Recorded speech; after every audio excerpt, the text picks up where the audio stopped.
Scarecrow lang yun. Tsaka nag-chat na. Ito, diretso lang daw tayo. Nagluto siya sa ilalim ng ulo ng baka. Nag-ilit itong pinapit.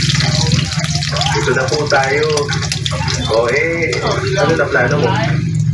Ang kilala nun na naliligaw sa kanya, ako. O paano ngayon? Kabalbalan mo kasi. Cox naman eh. Sorry naman eh. Sorry na, di ba? Pero hindi na pwedeng mapurnada to. Wala nang atrasan. Ganito na lang. Panindigan na lang talaga natin.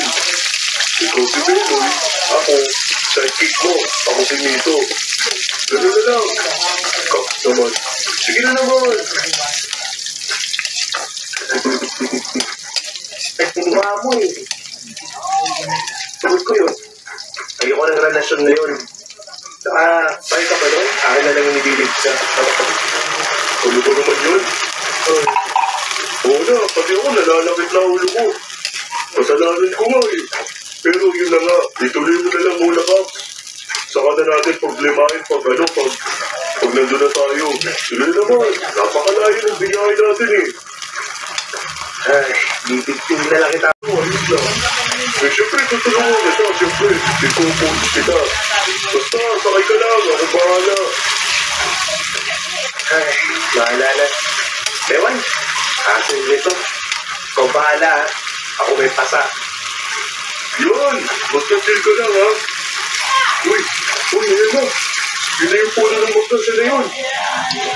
Cox, ito na yung dito kay Beloy. Si Beloy kasi, naikwento ni Beloy sa akin yan, oo. Yung nagluluto ka. Beloy. Di ba? Uy! Ha? Ay, oo. Ganun nga pala. Kasi, naidaldal ko lang dito kay Mito na ganun. Sabi ko, nagluluto ka eh. Yun. Masyado kasi yung proud sa itong si Beloy. Kaya nga naikwento niya yun. Ganun ba? Okay. Nakakahiya naman. Nakakwento ko na ako dito kay Mito. Ay, Mito nga ba? Tama ba? Can you believe this deal on Lazada? This item is only 3.0 pesos. Guess what? It's just for free too. Come and join the fun shopping experience at Lazada.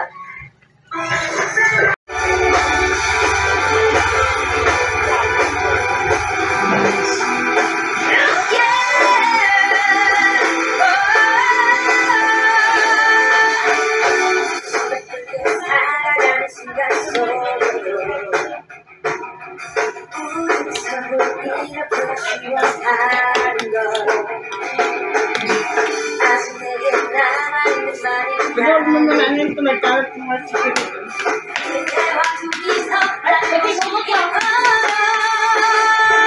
Higit ko. Huwag mo? Kaya pa ubus ko ang yelo kasi pag gumawa ako matatabo na naman ang sabi mo.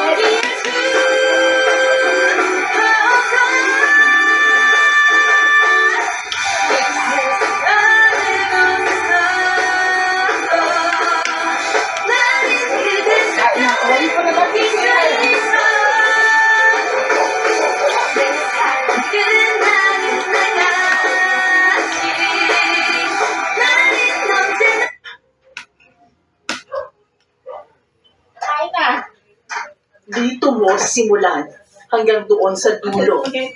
Tapos itong mga sako ng palay, dadalhin mo ron sa kamani. Tapos yung traktora, lilinisin mo. Tapos itong mga kambing, ilipat mo doon. Yung mga baka doon, ibalik mo dito.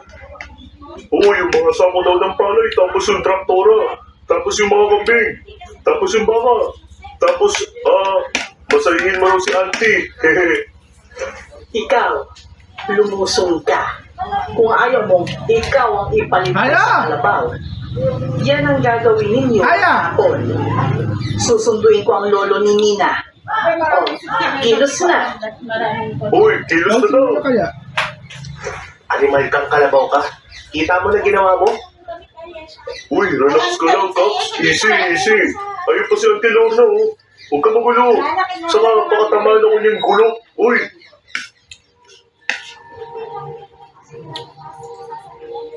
Kahit nagninit-nit ako, Ewan ko ba kung bakit sumunod na lang din ako.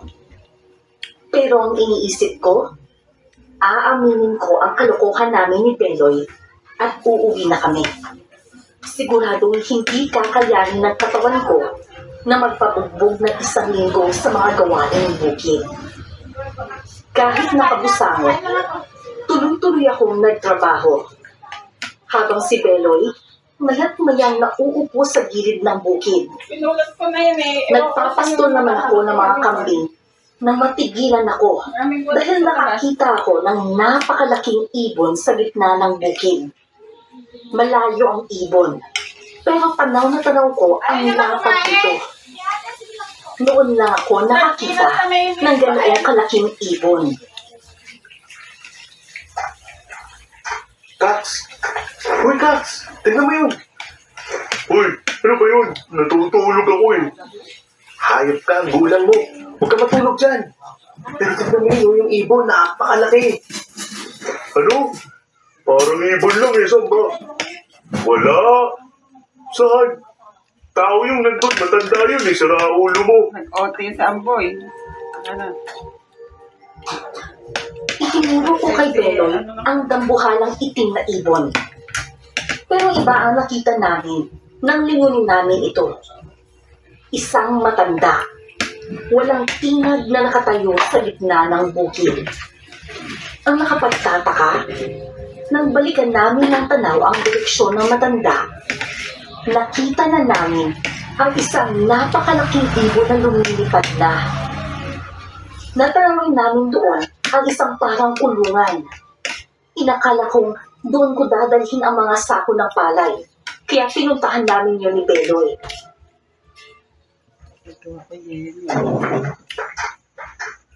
Uy, sandali. O, tiya, pagod na ako. Pahinga naman tayo. Tigilan mo ako. Ikaw may kasalanan nito eh. Nadamay lang ako. Bilis, buhatin mo na. Diyan ba? Hindi pala kamalik yan eh. Kulungan yata yan eh. Pero ang laki. Uy, may tao doon. Ayun, nasa sulok. Meron na naman. Lagot kayo. Lagot. Lagot. Lagot. Ate, ano yun? Uy, Kax, ba't ganun tumingin? Medyo nakakatakot, no?